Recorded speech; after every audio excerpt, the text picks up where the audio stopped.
Today at Embr, its hosts Robb, Vallozzi, and Dominique and their guests are not financial advisors unless otherwise disclaimed. The content on Today at Embr is for educational and entertainment purposes only and merely cite their own personal opinions. Know that all investments involve some form of risk. Please work with an investment professional. And now, on to the show.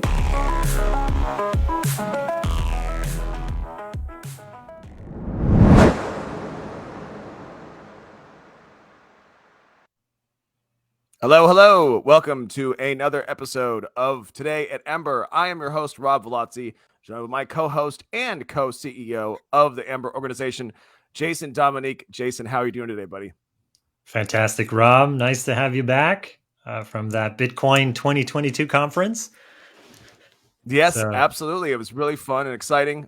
In fact, one of our special guests that we have here today, I was fortunate enough to meet with him and a lot of his colleagues at a Wyre party, which, it was really nice of them to have me invited and make me feel really special and at home, as we talked about last week's episode. And I'm sure, Jason, you're just as excited to have him as a guest on here today as well. Yeah, absolutely. I mean, this pandemic has made as much, doing business or collaborating and your own team. It's made things a little bit hard for human connection. So we've been interacting with their team for quite some time now. I would say almost like 6 months.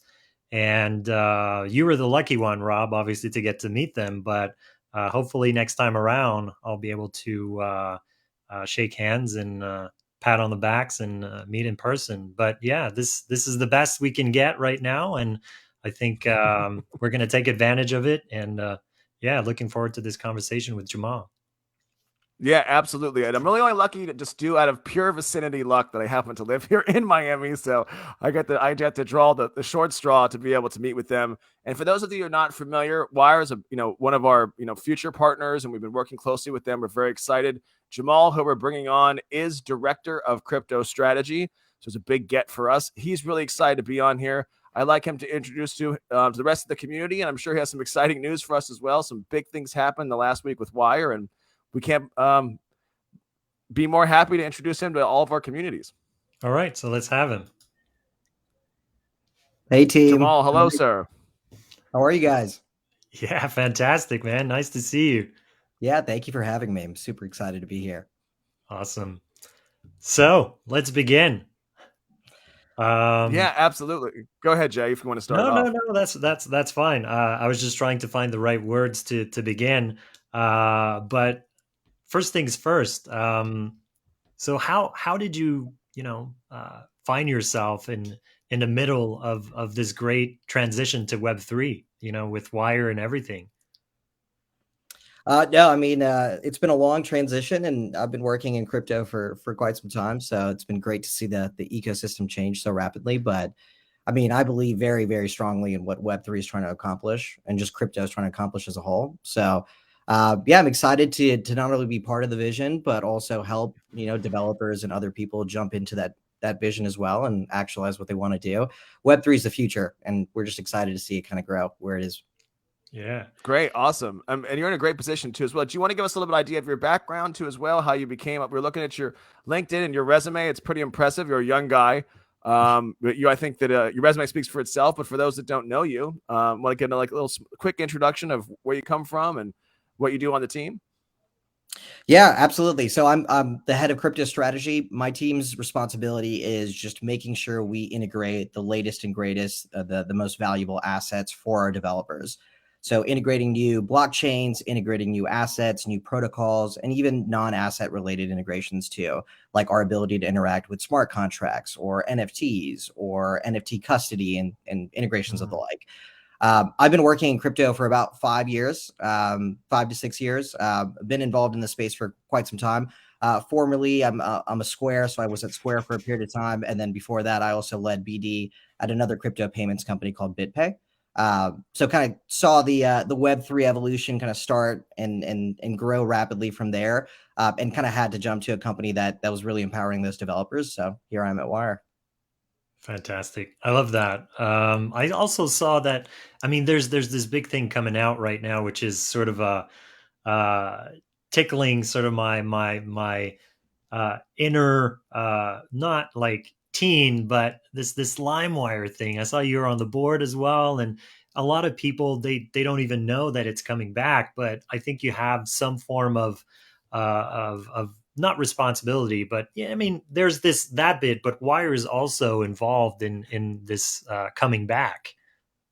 Yeah, it's been great. So the LimeWire team reached out maybe about a year ago, just kind of saying that they recently acquired the brand. It was just, a nostalgic, age-old brand. They're two tech entrepreneurs that have been really prolific in the space. So they just see the vision. They kind of see the goal that they have there. They want to bring back the true democratization of music. So they want to enable these creators to come in and reach audiences that they haven't ever reached before. And empowering them to do it with proper, royalties and proper allocation of assets and whatnot. I'm just excited to be involved, but more importantly, I gave them a good amount of advice early on into the growth of the platform, and then like architecting out what it looks like, and was kind of involved in the actual decisions on which crypto blockchains to choose, what assets to support, how to support those assets. But they've come a long way. I mean, they've grown tremendously. I mean, they obviously have a lot of credit, that's for sure. Yeah, But yeah, it brought back memories when I saw that. I couldn't believe it. I was like, "Whoa, I'm old enough to remember that."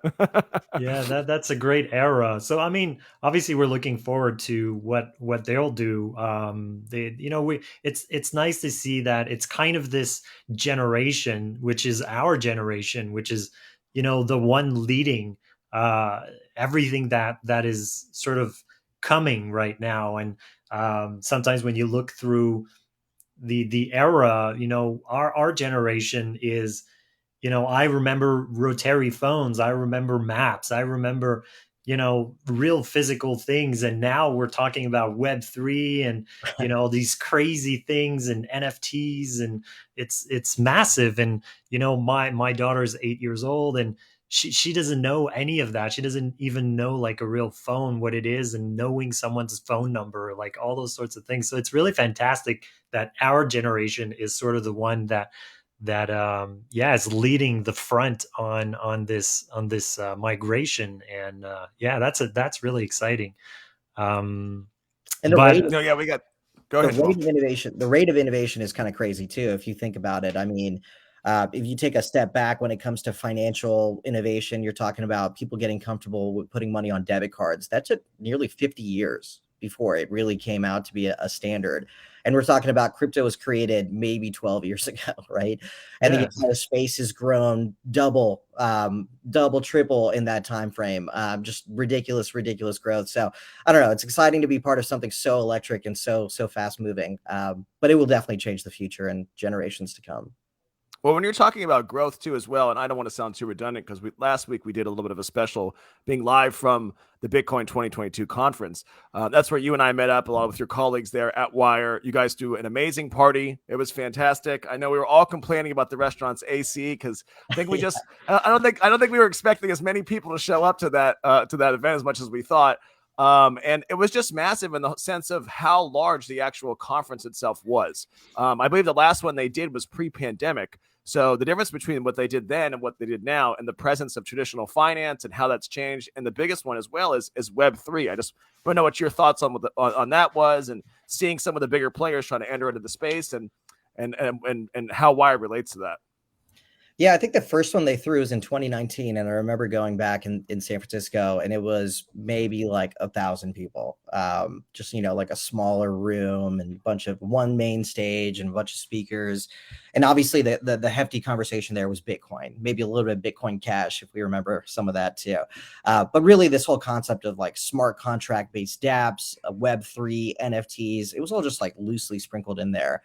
So you really saw that like explode from 2019 to 2020. And now it's become the dominating sector of crypto, right? I would say NFTs probably as of now is one of the hottest, most fastest growing spaces within the crypto sector, and just reflected within all the crypto conferences. So it's not only Bitcoin 2022, you're also looking at NFT NYC, which used to be one of the smallest conferences in crypto a couple of years ago, now one of the largest. And you're seeing this autumn, the one that just happened, it was just massive, like celebrity driven.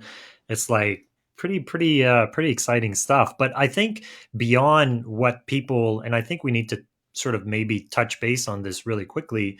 Um, the mass knowledge around NFT is very much sort of this collectible type of approach with pictures and art, etc. But beyond that, the true sort of potential of NFT, the non-fungible token, it's so much more than that. Now we're talking about it, but probably in a year's time, it's going to be in everyone's sort of real life. Like the power of real on-chain sort of ownership of things. From I can easily imagine your seasons past to go see hockey, to even potentially like your ownership of your house, things as simple as that. Where it's not just profile pictures yeah, of exactly. primates, So around this, I'm curious, and for those who did not know, this show was planned a couple weeks and probably even months before. But it so happened that the timing was perfect because last week you guys announced something truly remarkable, in the space, which is the largest and it's unprecedented.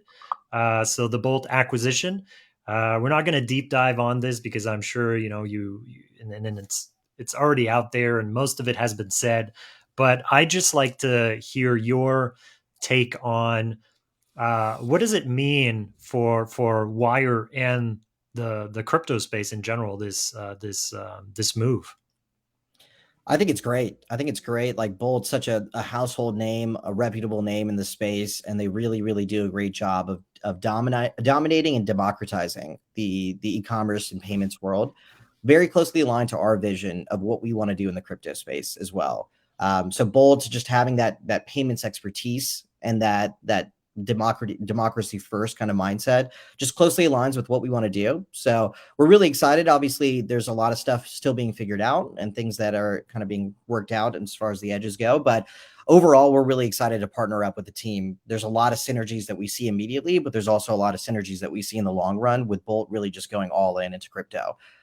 Wyre will eventually become part of Bolt as part of the acquisition, but you'll see a lot of this overlap between things like their one-click checkout, which is becoming an ultra hot item in the e-commerce space, and our crypto capability as well. So there's conversations about things like one-click purchasing for crypto, one-click purchasing for NFTs, one-click purchasing for things like smart contract interaction, functionalities that we've been working out for the fiat and the crypto side, combined with some of their expertise on the payment side. Just a lot of synergies and a lot of really good things for the space overall. Cool. Now I'm going to challenge you a little bit on what you just said because I just want to make sure I understood well. When you said Wyre's going to be in Bolt, did you mean that are you guys? And I don't need you to confirm or anything like that, but does that mean that the brand is going away and there's going to be sort of like you're going to be fully integrated and it's going to become sort of a department at Bolt, sort of an area of business, and the Wyre brand is sort of going to be engulfed? Yeah, as So opposed to being a subsidiary. obviously, like things are still being worked out, and we're working with their leveling team now to over the next 6 months to probably figure out the best way to kind of move forward and what the path forward looks like. But yeah, at the present time, the current conversation is about Wyre becoming Bolt Crypto to operate completely independently underneath the Bolt leadership. Awesome. That's exciting. I'm not going to say bad things about it. I'm just saying, right now our partnership and the discussions we've been having with Wyre, I'm just wondering if it's going to become sort of a bold conversation with the same people.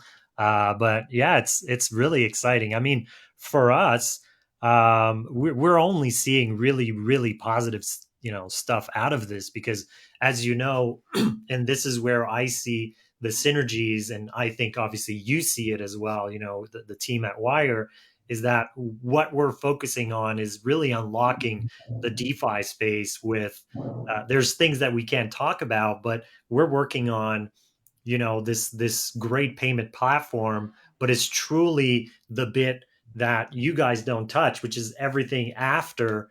And this is where I can see sort of the full flow from from Bolt to DeFi. beyond, those layer one coin, because, that's done in my opinion. But everything beyond that is such an uncharted territory where there is so much innovation, there is so much growth. Entrepreneurs these days, they're really focusing on these side chains, everything layer two, everything that's on what we would call the application layer, or the user end layer, or transactional layer, whatever you want to call it. And that's truly where, in my book, things are happening, and where also there is the still incredible amount of friction. It's absolutely mind bending how the space is still able to thrive under those circumstances. And I think that this partnership that you're having, well, beyond partnership, this acquisition, what it means for us, it's really, really, exciting to have this full flow of mass adoption, because that's really the goal. Like, how can we bring on this Web 2 into Web 3? And the only way you can do it is to mimic Web 2, in a sense. Like, how can you make Web 3 accessible? It's basically, it's an easy answer. It's to make it the same.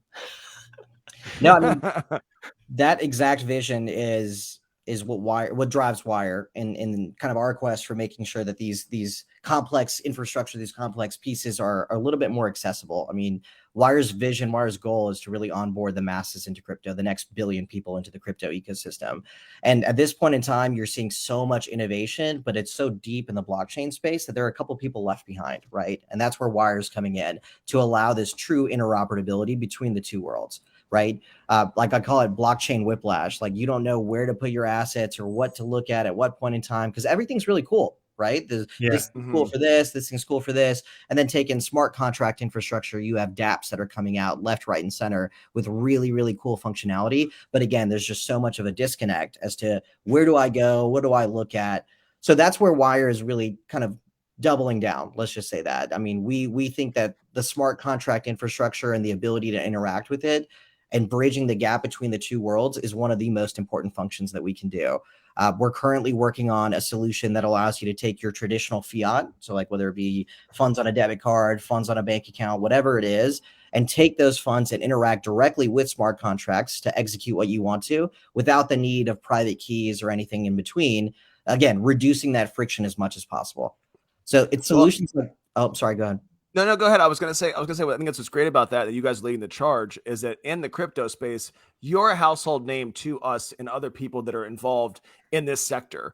But outside of the sector, though, it doesn't have the same traction level that something, let's say, PayPal does. But I think that, and I don't want you to get too much back into bulk, because I have some other questions for you as well. But by having them being, with this acquisition, brings a level of credibility, not only to what you guys are doing, what your future plans are, but also to how it integrates with an organization like ourselves when it comes to what our plans are, when it comes to checkout and some of the other products and services we're going to be using. To have the name like Bolt now being a partner, it gives it's so much more impactful to those that are looking for something that's trying to distinguish themselves from a space that, like you said, there's so many projects that sometimes it can almost feel oversaturated.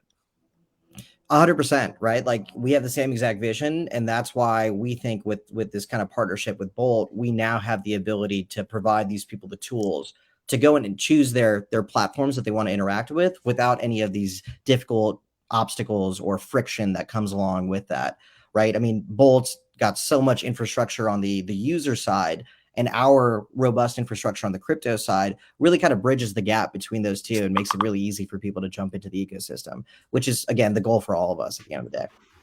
Yeah. So I have this question around, bridging the gap again. And we're obviously in discussion around how do we extend this bridge all the way to, these side chains. And you guys have been working extremely hard on, Avalanche, mostly as of recently. And I'd really like you to touch base on what does it mean Wyre, and also obviously specifically for the crypto community, to have this bridge extend all the way to the side chain. And I know that BSC is on the pipeline, Solana, etc. But what does it mean, and what will it unlock? I know what it unlocks for Embr, but if you could, touch base on that. I mean, yeah, like we mentioned earlier, there's just so many projects and so many different protocols, all with a unique set of pros and cons, that it starts to get important to have one kind of solution to allow you to jump between multiple different protocols there. Things like layer 2s, things like other alternative layer 1s, other chains that we're looking at, side chains, different other solutions there. All of these have different, like we said, pros and cons, and Wyre thinks that it's important to enable developers to pick and choose. Not only pick and choose which one they want, but allow the interoperability between those choices as well.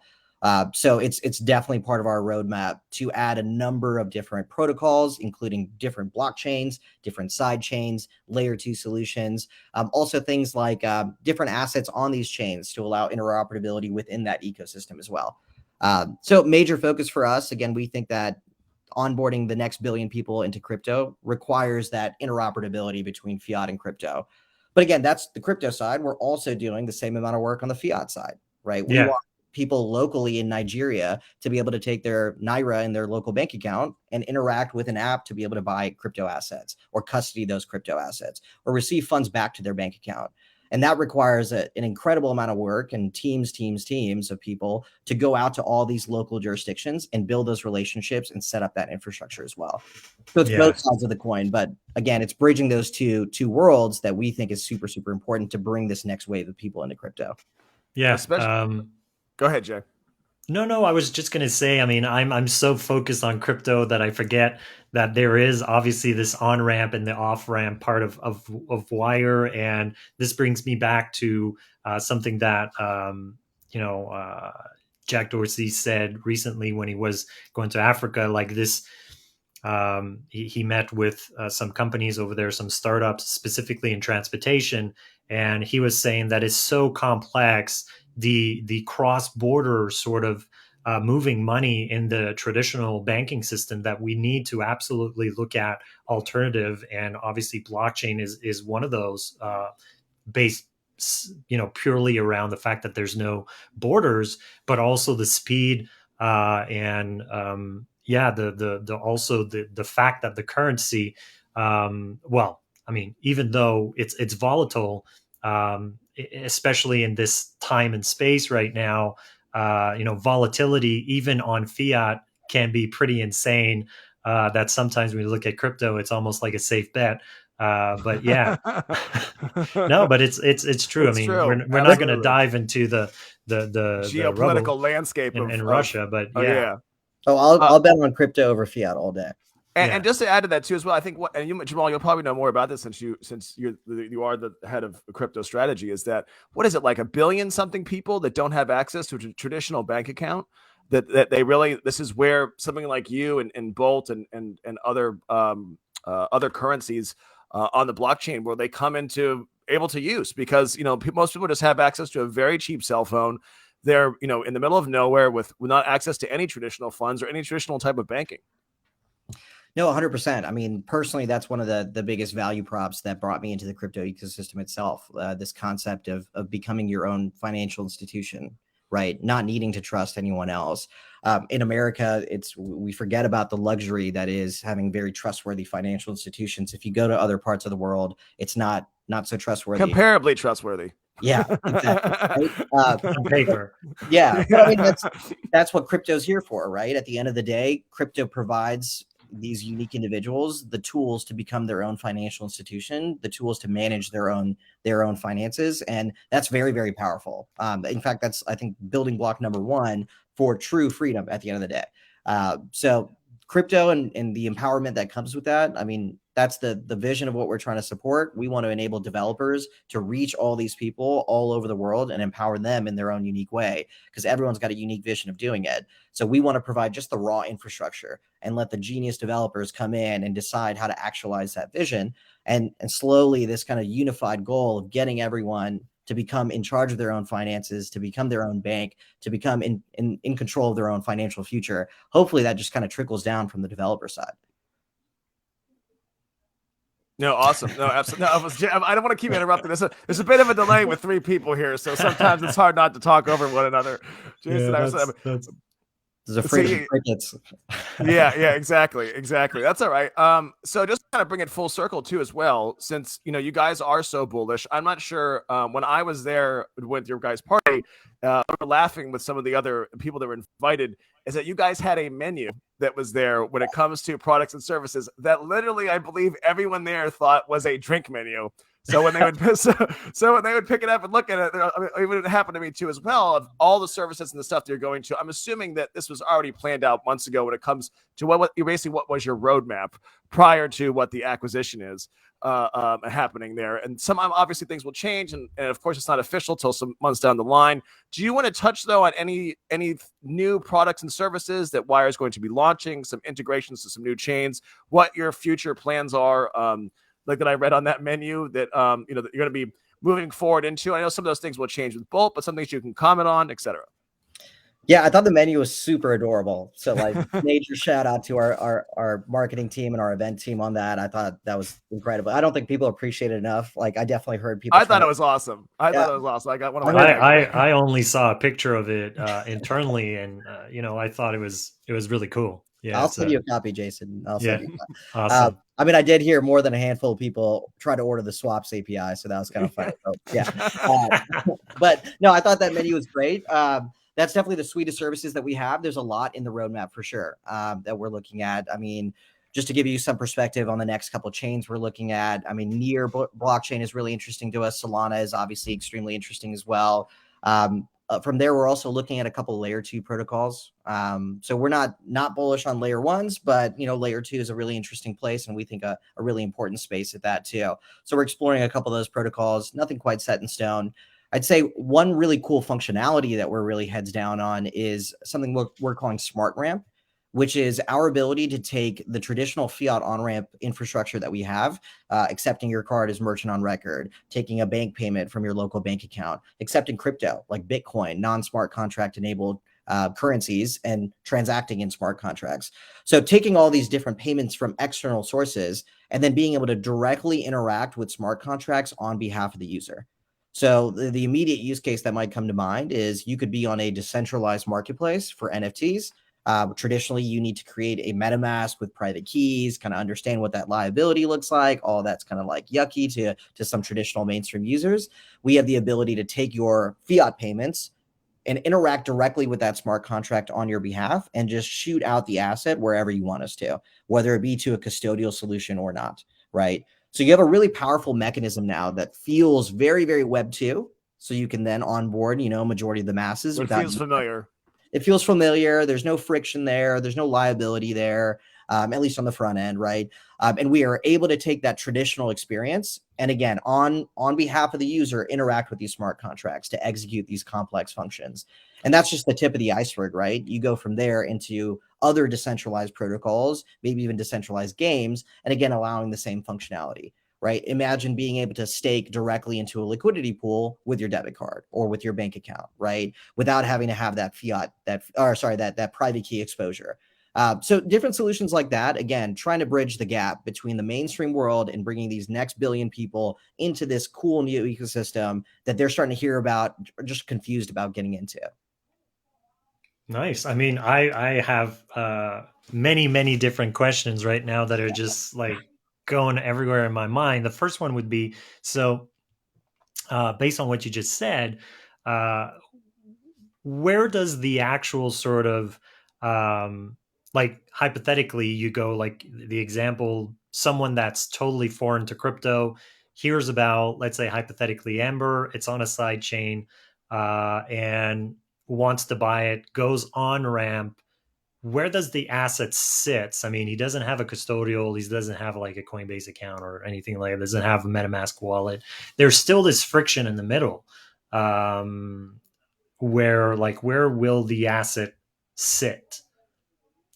I mean, you have a couple options there, right? So you have integrations where you can have Wyre custody a certain amount of assets. Wyre obviously has a custody stack within our overall stack here, and we can custody a certain number of assets there.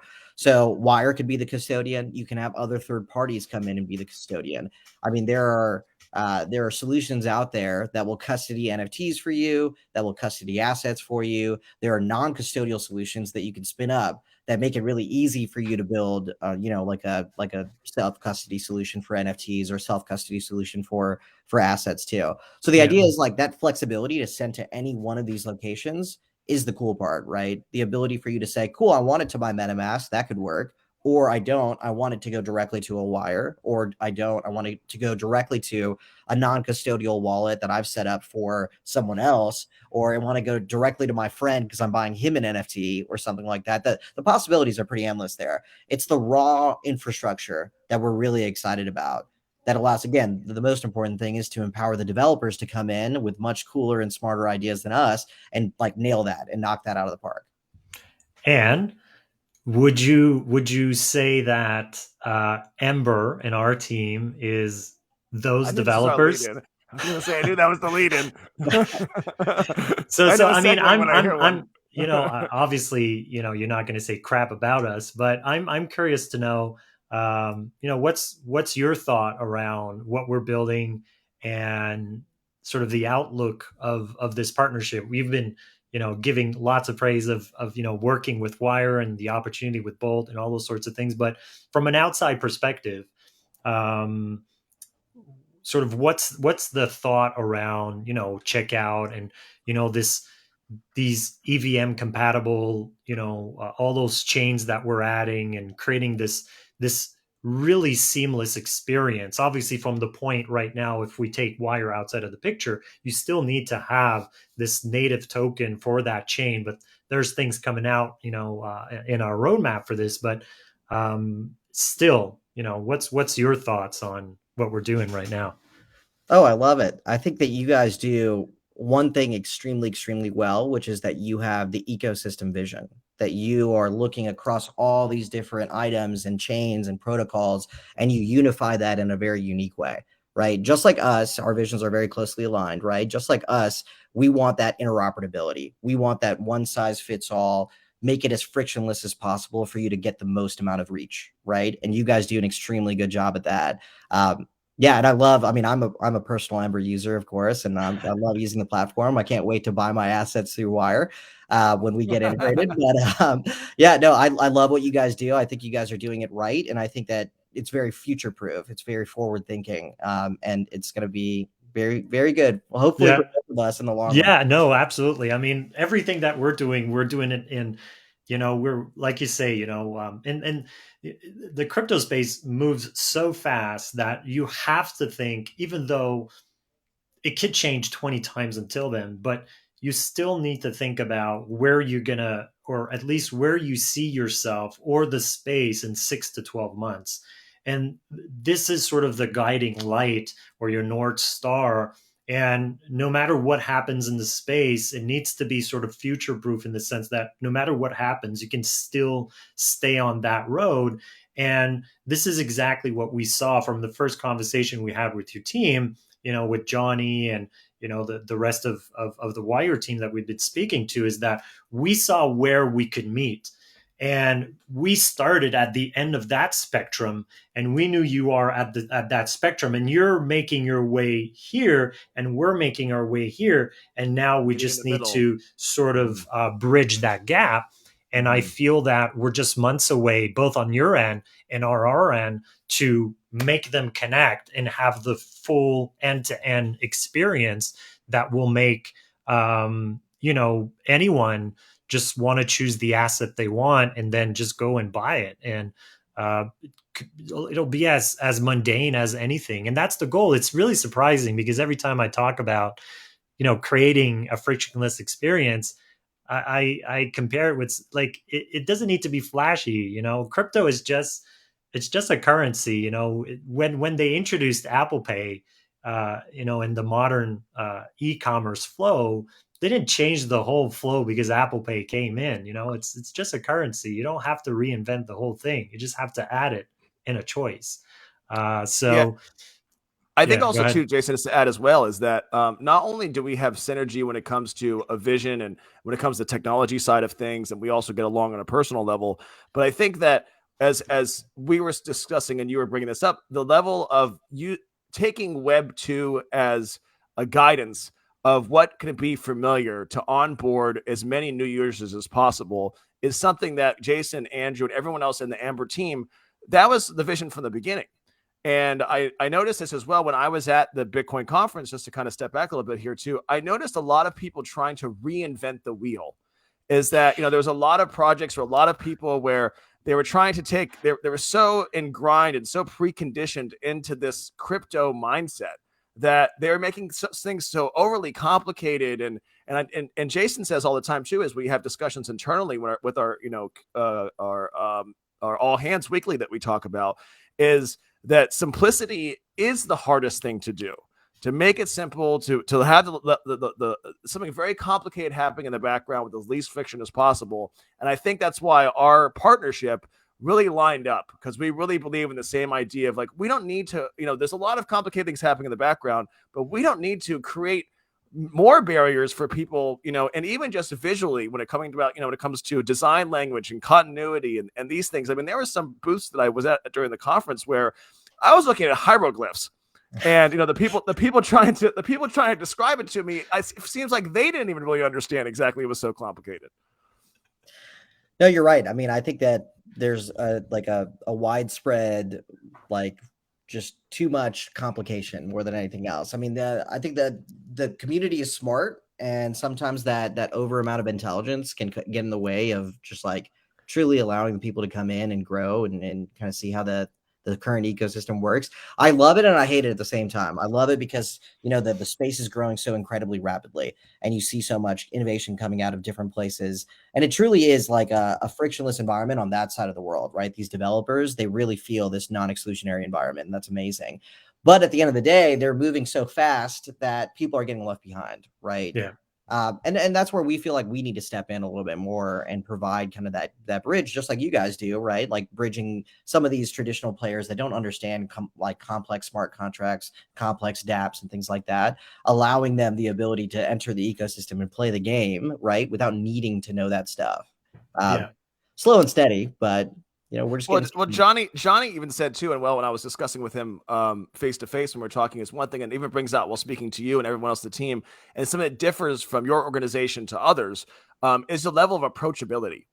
To be able to speak to you guys, to talk to you guys, where you feel like human beings, not to call out any other projects that I've had discussions with, or even your team might have in the past, of where I don't know if it's more of an ego thing or trying to seem like the smartest person in the room, or what that level of barrier to, where there's sort of like an elitism about it a little bit. But you guys don't have any of that. You guys are super approachable. I think we try to do the same thing here at Embr. I mean, Jason's a big fan of that as well. Yeah, I'm a big fan of just being approachable. Being a person. It's not a hard thing, It's not the worst in the world. I'll be honest with you. I mean, no, I agree with you. Like, a lot of the space has grown so rapidly, like not only in terms of numbers, but also like in the terms of wealth and just like financial success. And that makes a weird dynamic sometimes. I'd say there's like a massive group of people that are still true to crypto and are still approachable, even, given the circumstances. But there is a massive group also outside of it that's, just overcomplicating things and becoming a little bit elitist. But again, like, that doesn't bring the next billion people into crypto. I think focusing on the bottom half is the most important one. And again, these ground up developers that really build and bring the ecosystem on their shoulders. I think that's where we need to be spending our most amount of time. And you have to be very open and non-exclusionary to do that. Slow and steady work, but it's the righteous way to do it. Absolutely. I think we can, I don't know if you want to jump into a few questions, Rob, from the community. And before we wrap this up. Yeah. I think that looking at the questions here, I mean, not the question, just the community comments, they're just super excited. I'm not seeing many questions. I'm seeing some hilarious comments. I'm not sure if Jamal, you're able to see that as well. It's going on in our comment section. I think that we have quite a fan club kicking in our in our comments as well. I do want to say, just to kind of build up on that real quick, Jamal, what you said about being able to bring in as many projects as possible. I think one of the things that you guys were so, and not to toot our own horn here, so impressed by is that when it comes to implementing the checkout of the builder that we've created, on how easy it is to integrate into a project's website. I think that when it came to your team, and you guys were extremely gracious. I felt you guys, made me feel like a superstar while I was there. You guys took really well care of me. Everyone was very happy to meet me. And when I was able to show them and other projects of what we're doing with the builder and how easily Wyre will be integrated into that as well to be able to put on there, I really believe that, this is something that's going to really change a huge part of the segment of the industry. And now with having Bolt behind you guys and seeing you guys as a partner, I think this is going to be an amazing combination moving forward. 100%. Yeah. Equally as bullish. I think this is like the next phase of the chapter here.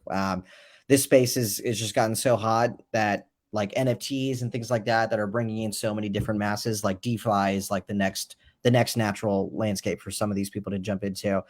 We're looking at a number of solutions in that. We're partnering up with people like yourselves. You guys are great partners. We love working with you guys. Again, on a personal level and professionally as well. We just really are bullish on what you guys are building. So yeah, we're just excited. There's a lot of stuff, a lot of good stuff coming, and Bolt is all in behind us, and we're excited to see what that can let us do. We just have ideas everywhere, and we're just excited to be able to execute even better. Yeah, sometimes it's and this is the one thing I try to remember and bring back into a constant sort of focus is, the hardest thing right now is to be too greedy in regards to doing too many things at once. And when you're in the space like this one, where everywhere you look, there's a new business. Like everywhere you look, you're like, we could do this, we could do that, we could do this, we could do that. And just to remind yourself to always be laser.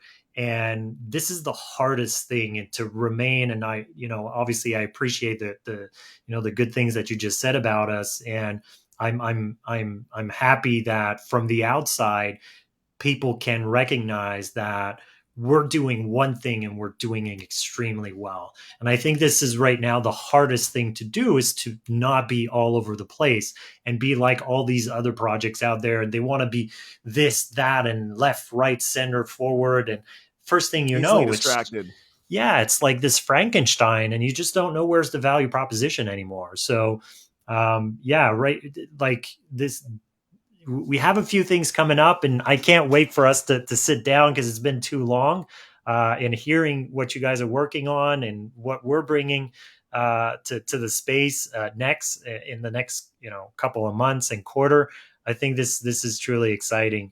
So I know you have something coming up in the next 10 minutes. So I feel, we probably need to wrap this up, but it's been really nice to have you. And this is truly exciting. Thanks for coming on, Jamal. Thank you so much, buddy. And hopefully we can have you as a guest soon. We have some big things coming up. Jason can't wait to tell you. He won't even tell me because he's afraid I'll spill the beans on air. Trust you. He thinks I'll spill the beans on air because I get too excited about what's going on. So, but we'd love to have you back as a guest, man. Absolutely, it's been a real pleasure, and hopefully we can see you in person. Hopefully Jason can join us all together, and we'll definitely kick it back. Yeah, no, thanks for having me. It's just always a pleasure to hang with you guys, and just super pumped for what we're doing together. Awesome. Fantastic. It's been a real pleasure, bud. Thank you so much. Thanks, guys. Thanks, everyone. The community, guys. Take it easy now.